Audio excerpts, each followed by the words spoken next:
Welcome po ulit sa aking YouTube channel, Quezon Province Realty TV. Okay, it's me again, Miss Geraldine Villarasa. Andito pa rin po ako sa Tagkawayan, Quezon. Meron pa rin po akong ilolocate na isang property. Siya po ay 3 hectare naman. Then yung kanina pong na-vlog ko na 2.5 hectare, kadikit lang po siya nung 2.5. Along Barangay Road din po siya. Then mula po sa National Highway hanggang dito po sa property ay 2.5 kilometers po ang layo niya. Okay po, tara po at papasukin po natin yung area para po maipakita ko po sa inyo. Yan pong natututukan na yun ng aking camera, yan po yung Barangay Road dito sa property. Then yung pong dating Barangay Road ay eto naman po, yung Barangay Road po na papasok doon sa property na ibablog ko na 3 hectare. Tara po at lalakarin po natin itong Barangay Road na to at nang makita po natin kung ilang meters po ang frontage niya dito sa kalsada mismo.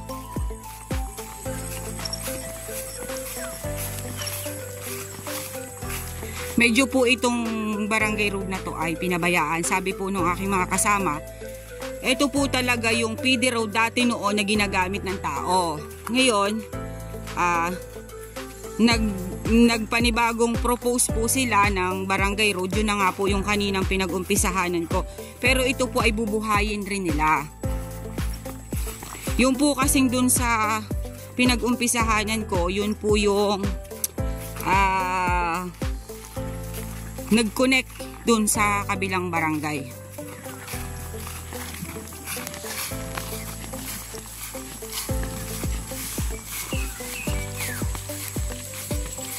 Okay guys, nandito na po ako sa pinakang end ng Barangay Road na frontage po nung property.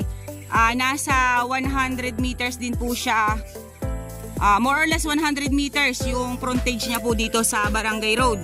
Then naalala nyo po kanina yung binidyo ko dun sa kabilang side, sa kabilang property na may overlooking. Kasama po pala yun dito sa 3 hectare na ibinablog ko ngayon. Kaya po nasabi ko sa inyo na magkadikit po yung property. Ayan po, yan po natututukan na yan ng aking camera. Yung paakyat po niya ng mga nyug, kasama po po yan doon sa 3 hectare. Then yung overlooking po yun kanina doon, na in-example ko po kung ano ang pwedeng gawin doon sa ibinablog kong property na ginagawa pong Kaingin. Kasama po siya dito sa 3 hectare. Ayan, dito po sa side na to, masasabi ko po sa inyo talaga na wala po talaga siyang katanim-tanim dito. Ano po? Then may ilang pitak po siya ng palayan. Then ayun, kuya, kasama yung mahogany na yon? Mahogany na yung kasama yon? Okay, yung pong isang puno ng yun na mahogany sa may mga nyugan na yon, kasama po siya. Ayan, may mga kawayan din po sa side na yan. Nga lang po talaga masasabi ko po sa inyo, ito po ay sa side na to ay halos po wala po talaga siyang tanim. Then may hardwood na po ako nakita antipolo dyan sa side na yan. Ito naman po ang kalagayan naman po nito, hindi po katulad nung doon kanina sa una kong blinag. Ito naman po ay medyo po dito sa side na to ay umislan po talaga siya. Yan. Mas lamang po yung talibis niya dito. Ang maganda pong view nito ay yung overlooking po kanina. Yun po ang patag po dun sa taas. Dun po magandang magbahay. Pero dito po sa side na to, ang pumantayin lang po ay di ito pong palayan nito. Para pong itong palayan na ito ay hindi na po na-occupied. Ayan, yung about naman po sa source of water, tingin ko po ay napakaamo po ng tubig dito. Ayan, dito pa po ay palayan pa rin po siya. Dito naman po sa Tagkawayan, mag-ano lang po kayo or magtusok or mag-ano ng balon, meron na po agad na tubig na bumubukal. Ayan, yan pong side na yan, ayan, nag-slope po dyan. Yan po yung papunta doon sa overlooking kanina na nahagip ng video ko dun sa una ko pong vlog. Ayan, kasama pa rin po yan sa 3 hectare. Ayan po siya. Then may mga batino din po sa side na to. Then ayan, halos po ay kahoy gubat na lang po ang nandito sa side na yan. Dun po sa likod ay may ginagawang Kaingin. Kaya yun po yung magandang tanawin doon, yung Kaingin, tapos po yung pwedeng pagtayuan ng bahay.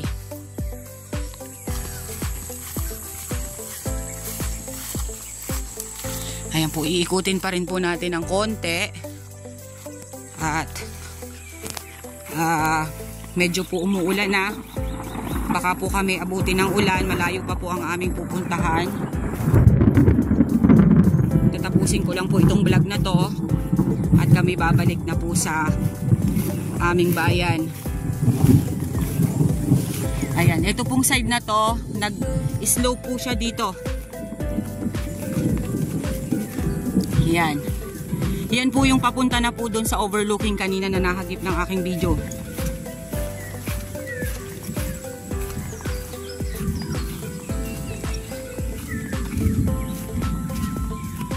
Ayan, meron pa rin pong fruit bearings akong nakita.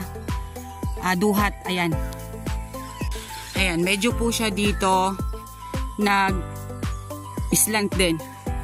Yan, kagandahan po nitong mga na-vlog ko, nitong pahuli, ay meron pong mga signal ng cellphone. Then, mayroon na rin po na electricity sa lugar na to. Yun nga po, yung binanggit ko po sa inyo kanina na may mga kabahayan din po kasi dun sa dulo. Kaya may pathway po dun sa kabilang side. Ayan, umislan pa rin po siya dito sa side na to.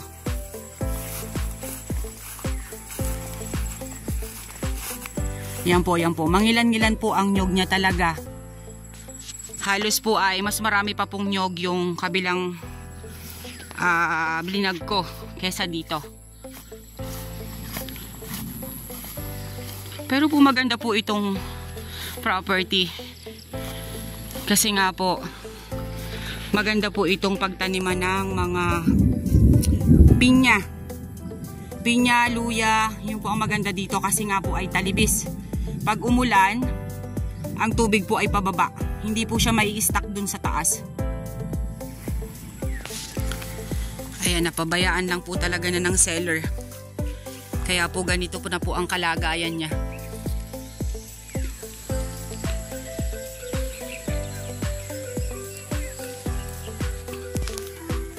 Ayan pa rin po siya. Then kahit po pangilan-ngilan yung mga nyog niya, makikita nyo naman po napakarami po niyang bunga. Oh. Malaman po yung kanyang mga buwig.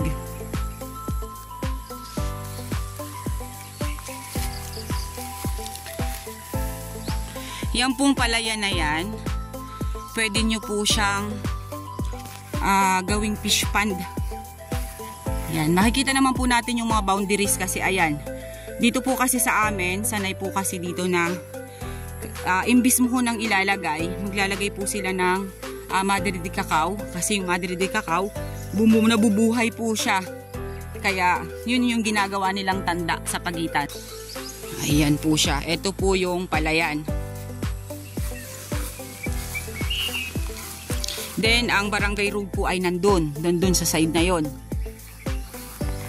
Ang kagandahan nga po nito at pagbaba po ninyo ng sasakyan, property na po siya. Then, yun nga po, yung barangay road dito sa papunta dito galing sa National Highway ay rough and cemented pa rin po siya. Pero mas karamihan naman po ay sementado.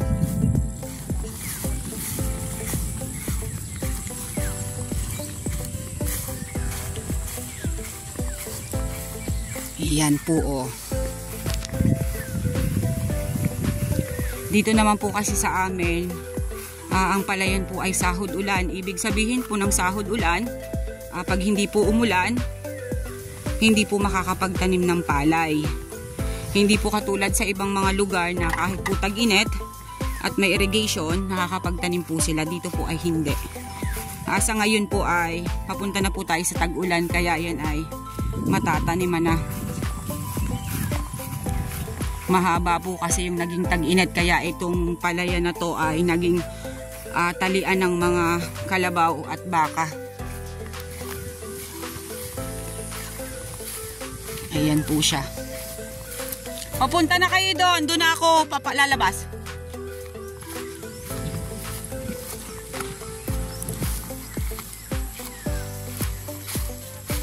Ayan, palabas na po ako ng 3 hectare. Malawak po ang 3 hectare, ma'am, sir. Ayan, meron pa rin po dong mahogany.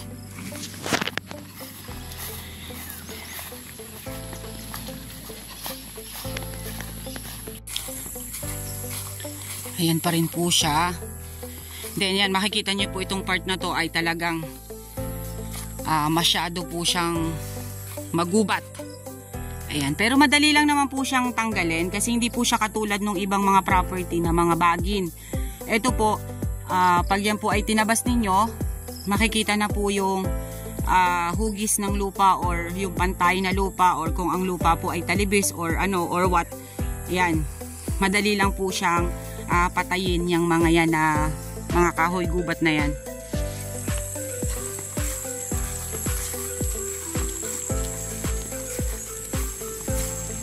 Ayan po.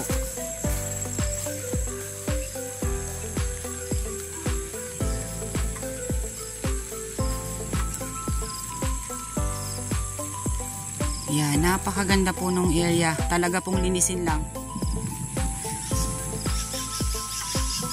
Okay guys, sabihin nyo na po ang property namin. Dito po ito sa Tagkawayan, Quezon, 3 hectare along Barangay Road.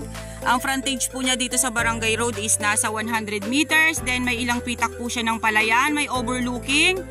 Mangilan-ngilan na lang po ang nyog. Then, may mga fruit bearings din po akong nakita. Mangilan-ngilan din po. Yan, halos lahat po ay mga kahoy gubat ang nandito po sa property. Yun na lang po makakabili ang magpapaunlad po ng area na to. Ang kagandahan po nito kasi nga po is along Barangay Road. Okay po, once again po ako po ulit ang inyong site locator, si Miss Geraldine Villarasa. Muli po ako maglalambing. Paki-like and share po ng aking mga vlog and pa-subscribe po ng aking bagong YouTube channel, Quezon Province Realty TV. Okay po, thank you for watching.